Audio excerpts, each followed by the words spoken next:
ভিডিওতে আমি দুলহাস্তি, গান্ধী সাগর, হীরাকুদ, নাঙ্গাল প্রজেক্ট, জওহর সাগর ড্যাম সম্পর্কে আলোচনা করতে চলেছি।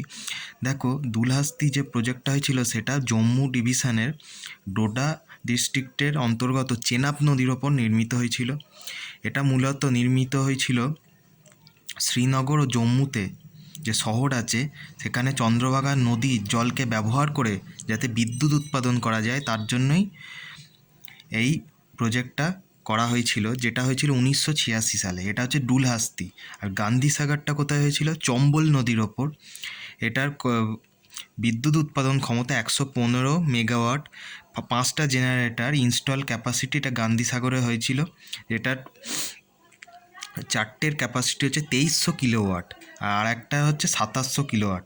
এটাও মূলত সেচের কাজে এবং পাওয়ার জেনারেশনের ক্ষেত্রে রাজস্থান ও মধ্যপ্রদেশকে সহায়তা করে থাকে। হীরাকুদ ড্যামটা দেখো, হীরাকুদটা মহানদীর ওপর নির্মিত হয়েছে।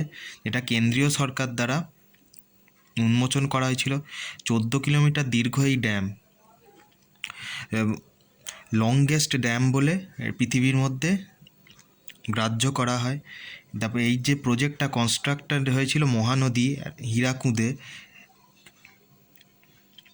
মহানদীর ওপর মূলত 3খানা ড্যাম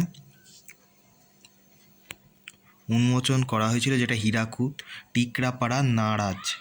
হীরাকুদ প্রজেক্টটা স্টাডি করে দেখা গেছে ফ্লাড ও ড্রাউট ইন দ্য রিজিয়ন। এই যে বলছে, তাই Hirakud project according to recent study has increased floods and droughts in the region due to increasing siltation the storage capacity reserve has been reduced. মানে কি, ক্রমশ চড়া পড়ে যাচ্ছে এই মহানদীর ওপর, যার ফলে কি হচ্ছে, ফ্লাড বা বন্যা দেখা দিচ্ছে, আবার খরাও দেখা দিচ্ছে গরমকালে। যার ফলে ক্যাচমেন্ট এরিয়া বা মহানদীর যে আশেপাশে যেসব অঞ্চলগুলো আছে এখানে বন্যা দেখা দিচ্ছে।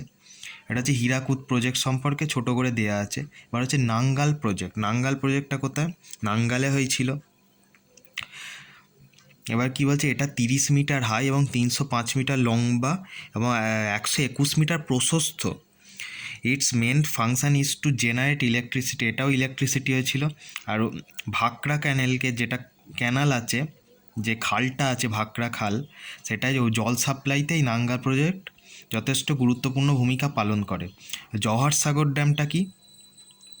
এই ড্যামটা রানা প্রতাপ ড্যাম যেটা আছে রাজস্থানে, তার উত্তরে অবস্থিত।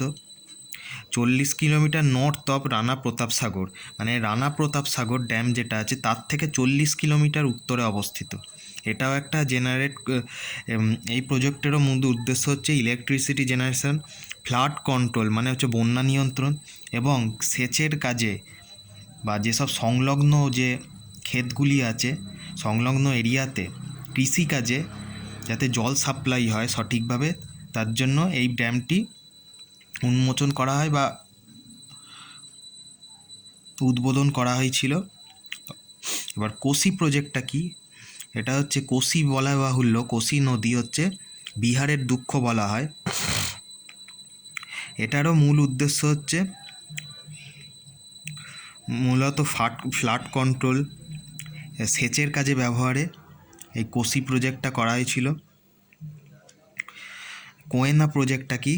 কোয়েনা হচ্ছে মহারাষ্ট্রের যে সাতারা জেলা আছে তার ওপরে এই মাল্টিপারপাস প্রজেক্ট কোয়েনা প্রজেক্টটা করা হয়েছিল।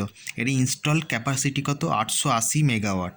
এটা একটি হাইড্রো ইলেকট্রিসিটি প্রজেক্ট, যেটা সাতারা ডিস্ট্রিক্ট, সোলাপুর, সাংলি, কোলাপুর ও পুনেতে যথেষ্ট পরিমাণে জল সাপ্লাই করতে পারবে। তার জন্য উদ্দেশ্যেই এই কোয়েনা প্রজেক্টটা উদ্বোধন করা হয়েছিল। তবে ভিডিওটি যদি এই পর্যন্তই থাকলো। ভিডিওটি যদি ভালো লেগে থাকে অতি অবশ্যই চ্যানেলটি সাবস্ক্রাইব করতে ভুলো না, আর বন্ধুদের সঙ্গে অতি অবশ্যই চ্যানেলটি শেয়ার করবে। আর এই নেক্সট দিন আমি Machkund, Mahi project, Mayurakshi project, Mettur dam project এইগুলো নিয়ে আলোচনা করতে চলেছি। রেগুলার আপডেট পাওয়ার জন্য চ্যানেলটি অতি অবশ্যই ফলো করো, আর অবশ্যই লাইক করে দিও ভিডিওটি। Good bye.